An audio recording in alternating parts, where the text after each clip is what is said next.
Apple just dropped a bombshell with its latest product unveiling. The whirlwind of new devices is hard to ignore. From the eagerly awaited iPhone 17 series to the ultra-sleek iPhone Air, upgraded AirPods Pro 3, and brand new wearables, Apple has once again set the tech world abuzz during their awe-dropping keynote event in Cupertino. But here's where it gets controversial. Can Apple's new designs and features truly keep them ahead in a fiercely competitive market? And this is the part most people miss. Many of these seemingly incremental updates could spark debates about innovation versus marketing. Let's dive into the details. Starting with the iPhone 17 lineup, Apple maintains its classic approach, but with some exciting twists.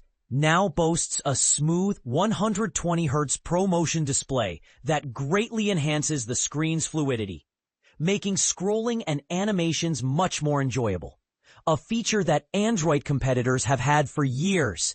It also sports a beefed-up front camera that offers more versatile video options and runs on the powerful A19 chipset, promising faster performance for gaming and AI-driven tasks.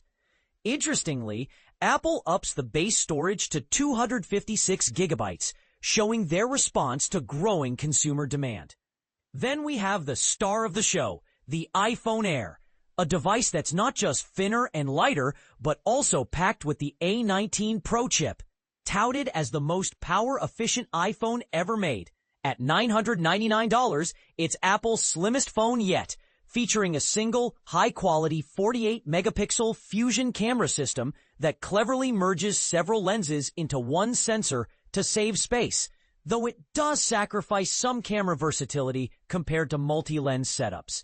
The titanium frame boosts durability without adding bulk, and the ceramic back cover is more scratch-resistant, a big plus for everyday wear and tear. However, there's a catch. This model will be eSIM only worldwide, a pioneering move that eliminates the physical SIM slot to save space and make room for a larger battery. This bold step might pose challenges for users in regions where eSIM infrastructure isn't strong yet. Will consumers adapt quickly, or will this spark backlash? Time will tell.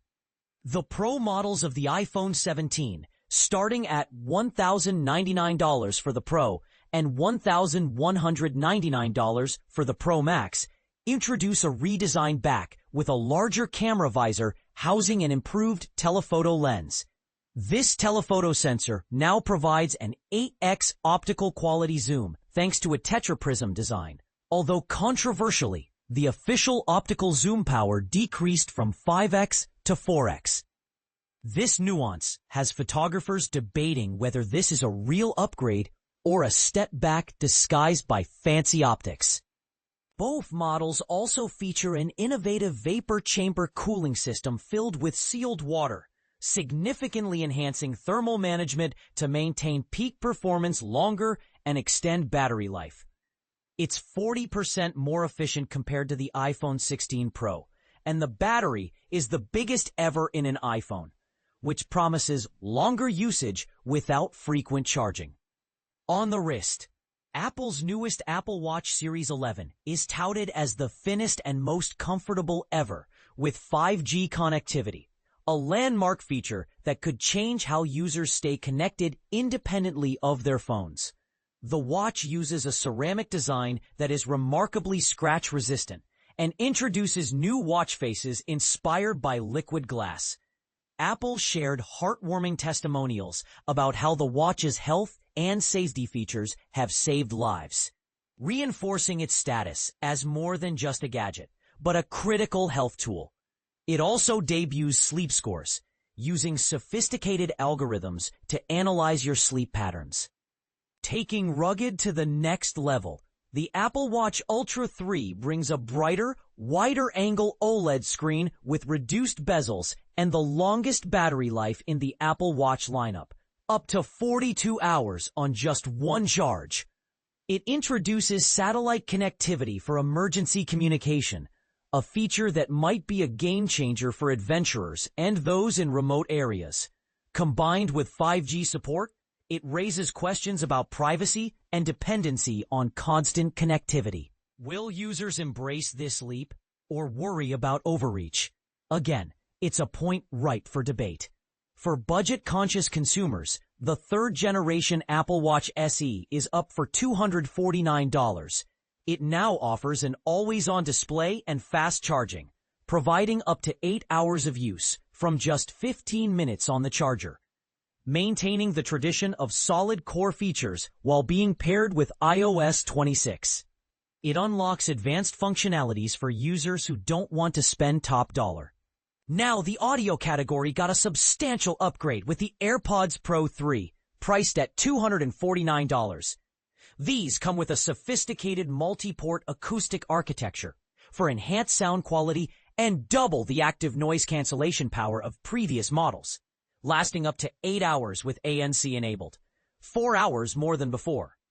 They also support live translation between multiple users, allowing seamless cross-language communication, a feature that leans heavily on the AI model running on the paired iPhone.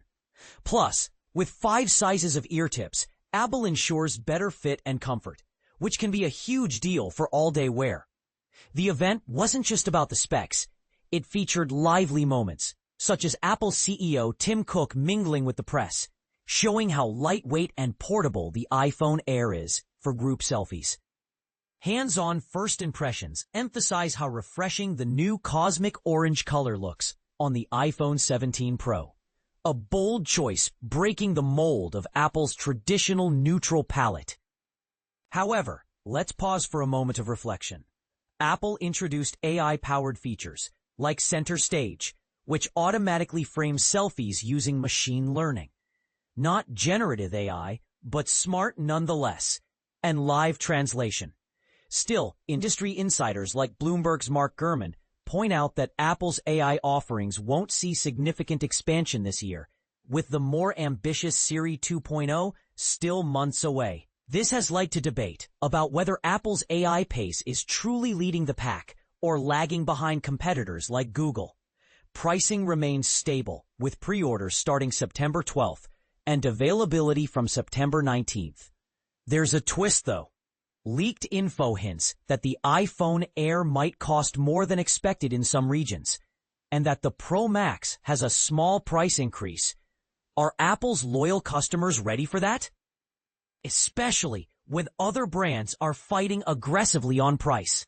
In summary, Apple's fall event showcased a lineup that balances flashy new tech with thoughtful enhancements. Their continued emphasis on health and safety via wearables, creative AI use in user interaction, and bold hardware redesigns like vapor chamber cooling and eSIM-only models bring exciting choices, but also provoke questions about innovation trajectories, user adaptation, and market competition. What do you think? Are these upgrades enough to make the iPhone 17 series and Apple's new wearables must-haves, or are they playing it too safe? Could the shift to eSIM only on the Air backfire? How important is Apple's late arrival to AI innovation? Join the conversation and share your take below.